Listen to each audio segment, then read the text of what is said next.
Awalnya saya terkaget-kaget ketika mendengarkan video-video dari Patrus Allegro yang menghantam Protestan dan kemudian juga bukan saja membidat-bidatkan, tetapi sebenarnya juga memberikan stigma negatif untuk Protestan. Dan kemudian langsung saja saya menjadi bingung karena perjumpaan saya dengan teman-teman Katolik ya berjalan dengan damai dan baik. Demikian juga berdialog dengan bermacam-macam agama juga berjalan dengan baik. Tapi kemudian ketika saya juga mendengarkan video-video dari MYM, Diki Ngadas, Budi Asali, itu saya kaget luar biasa. Apalagi ketika Budi Asali menegur ya Pendeta Dr. Stephen Tong karena membantu pembangunan gereja Katolik di Sumba Barat Daya ya. Saya kaget, mengapa demikian? Apakah perjumpaan agama-agama di ruang publik sedemikian garangnya, sedemikian kerasnya? Dan kemudian juga ketika saya mencoba memberikan sebuah alternatif bagaimana agama-agama secara khusus Protestan dan Katolik itu membangun sebuah dialog damai. Sebuah dialog yang tidak saling mengalahkan, saling mengenal, dan kemudian juga makin memperdalam pengetahuan agama masing-masing. Tapi yang terjadi adalah justru saya mendapat serangan balik ya, bukan hanya dari Katolik, tetapi juga dari teman-teman Protestan juga. Tentunya saya sebagai seorang teolog akademik tidak mempersoalkan, karena saya tidak sedang bicara teolog gereja, ya teologi gereja atau dogma gereja. Saya kan sedang melihat bagaimana teologi-teologi itu bisa dikembangkan untuk bisa membuat sintesis-sintesis di mana ada pemahaman yang lebih baik. Jadi memang masuk di dalam yang namanya dialog teologis sebenarnya. Tapi itu pun membuat saya terkejut karena langsung saja saya dikatakan relativisme, saya dikatakan saintisme, demikian. Kemudian juga yang lain dikatakan juga oleh teman-teman Protestan, saya ini juga teologinya tidak baik begitu, tidak punya motivasi yang baik dalam belajar teologi Protestan. Nah, saya juga kaget gitu. Padahal saya membicarakan apa yang saya tahu, yang saya paham, tidak saya karang-karang gitu. Karena sebagai seorang yang menjadi peneliti agama dan masyarakat, tentunya ya saya menyatakan data-data apa adanya seperti itu. Dan kemudian lebih jauh saya juga mulai memahami ya mengenai dialog-dialog. Tapi kemudian sebenarnya Patrus Allegro juga sudah menjelaskan mengenai dialog dalam Katolik. Tapi saya belum terlalu jelas penjelasan dari Patrus Allegro tentang dialog Katolik. Tetapi ketika saya mendengarkan langsung dari Kardinal Ignatius Suharyo ya, Harjo Atmojo dalam bincang-bincang dengan Good Talks ya tentang keimanan, perdamaian dan keharmonisan beragama, saya kaget. Kenapa saya kaget? Karena beliau mengatakan bahwa dialog yang agama yang ada adalah dengan antar agama ini yang ada di dalam Katolik yang dipraktekkan adalah dialog kehidupan. Misalnya dia tidak bicara tentang agama, tapi bicara persoalan-persoalan yang ada dalam kehidupan masyarakat. Dan kemudian juga di dalam dialog karya begitu. Demikian juga tidak bicara sebenarnya tentang masalah-masalah terkait dengan agama. Karena misalnya ada bencana, ada persoalan-persoalan banjir, dan segala macam itu berkarya bersama-sama untuk membantu sesama yang mengalami kesulitan.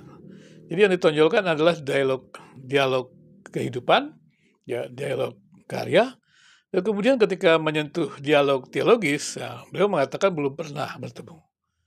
Itu saya baru memahami memang. Ternyata memang Katolik sendiri di Indonesia secara khusus karena beliau adalah kardinal ya, mengatakan bahwa belum bertemu dengan dialog teologis itu sendiri. Dan barulah saya menyadari juga, demikian juga ketika saya melemparkan alternatif dialog kepada teman-teman dari dari apologet reform ya, apologet Protestan, mereka juga sebenarnya sedemikian ya. Pada umumnya yang saya lihat dari MYM, Budi Asali, Diki Ngadas, itu langsung saja mereka merasa klaim absolut, mereka yang paling benar, yang lain adalah salah, sesat, ya, tidak tidak berjalan dalam kebenaran, begitu. Sehingga tidak ada dialog ya, yang ada adalah ya menjelaskan tentang apa yang diyakininya benar dan kemudian juga memberitahukan pandangan yang lain yang berbeda adalah salah gitu. Jadi usahanya masih usaha penyeragaman, jadi tidak ada dialog sebenarnya. Karena ini penyeragaman dan kemudian terjadi siapa kalah siapa menang. Nah, inilah yang terjadi, kemudian diadakan perdebatan, walaupun sejak lama memang saya tidak setuju dengan perdebatan. Karena bagi saya lucu sekali bagaimana caranya iman itu diperdebatkan. Tapi kan kalau kita melihat lebih jauh tentang iman dan agama, menarik sekali. Memang kalau kita beriman kan beriman kepada pencipta. Kemudian kita ya tentunya ya melakukan hal-hal yang sesuai dengan pencipta, apa perintah-perintah Tuhan ya. Berarti kehidupan-kehidupan yang bermartabat, kehidupan-kehidupan mengasihi Allah, mengasihi manusia gitu. Itu namanya kita beriman. Tapi beragama kan belum tentu beriman juga. Walaupun apa namanya memiliki doktrin-doktrin agama. Apalagi ketika di negeri ini orang merumuskan apa itu agama, itu menjadi persoalan. Karena agama yang dihubungkan dengan keberadaan kitab suci, keberadaan nabi, dan kemudian juga keberadaan tata ibadah seperti itu. Jadi lebih tepatnya memang agama dalam konteks Indonesia ini itu institusi. Nah, ketika agama itu dijadikan kita sebut institusi, maka di sini kita baru paham. Ternyata yang bisa dipolitisasi adalah persoalan agama ini, yaitu mengenai institusi agama. Jadi institusi agama itu bisa dipolitisasi, baik oleh tokoh agama itu sendiri maupun oleh tokoh politik gitu. Ada tokoh-tokoh agama yang ingin mengagamakan politik gitu, misalnya Indonesia gitu. Demikian juga ada politisi-politisi yang ingin menggunakan agama. Tapi sama kedua-duanya baik itu politisasi agama maupun agamaisasi politik, kedua-duanya menggunakan agama untuk kepentingan politik. Demikian juga ada yang untuk kepentingan ekonomi. Nah, di sini kita bisa melihat memang kalau sudah bicara tentang perdebatan agama, memang ya berarti kalah menang dan tidak pernah selesai dan tidak produktif menurut saya. Dan dari apa yang saya lihat dari Kardinal Ignatius Suaryo, dia memang mengatakan tidak lihat itu, belum melihat itu ya, yang namanya dialog, yang terjadi adalah saling menyerang. Dan kemudian juga dia tidak menyarankan tentang dialog teologis ya, karena dia katakan kalau mau bicara tentang agama orang lain ya, baca aja buku agama lain. Tapi saya pikir ini juga menarik ya, seperti itu. Untuk Pater Allegro dengan juga Romo Alphons ya baca aja kemudian ya.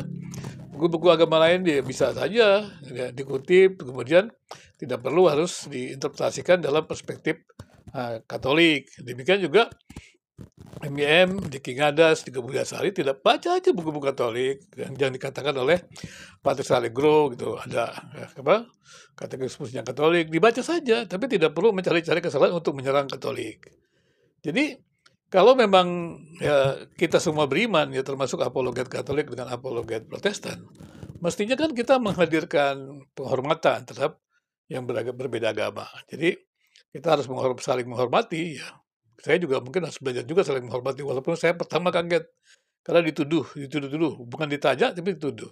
Tapi lama-lama saya juga berpikir ya nggak apa-apa juga sih memang kesalahpahaman ya karena juga kemampuan orang untuk belajar kan memang juga tidak mudah ya. Kesabaran juga tidak mudah gitu untuk sebelum kita memahami kemudian langsung berbicara kan juga itu juga bisa terjadi ya, padahal belum paham tapi sudah berbicara baru sedikit gitu. Tapi bukan itu persoalannya adalah dari pemahaman yang saya lihat itu menurut saya adalah memang mungkin debat-debat teologis ya memang belum biasa di Indonesia atau bukan debat maaf. Dialog-dialog teologis belum biasa gitu. Karena setelah saya amati bagaimana bisa dialog teologis?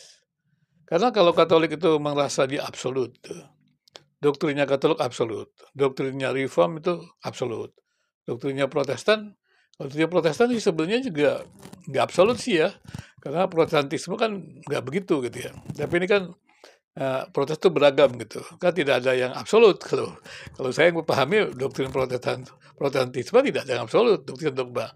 Tapi ketika melihat MIM dengan The King Hadas gitu, dengan Budias Sari kan mereka merasa absolut begitu. Makanya benturannya keras sekali antara Katolik dan Reform. Demikian juga dengan karismatik, ya absolut karena dia merasa itu suara Tuhan begitu. Nah ini kan repot. Padahal kalau tidak ada ujian bahwa itu tidak bisa diuji atau tidak bukti bahwa itu suara Tuhan atau bukan. Maka berarti adalah ya kita mesti mungkin lebih baik ya menurut saya para apologet Protestan, apologet Katolik mungkin ya lebih baik dialog-dialog karya gitu daripada debat agama gitu yang tidak menghasilkan apa-apa. Dialog karya lah, dialog persoalan-persoalan, pemikiran-pemikiran gimana sih menghadapi persoalan-persoalan di negeri ini, pemerintahan dari sudut pandang ya Katolik, dari sudut pandang Protestan. Lebih baik kita bicara tentang hal publik seperti itu.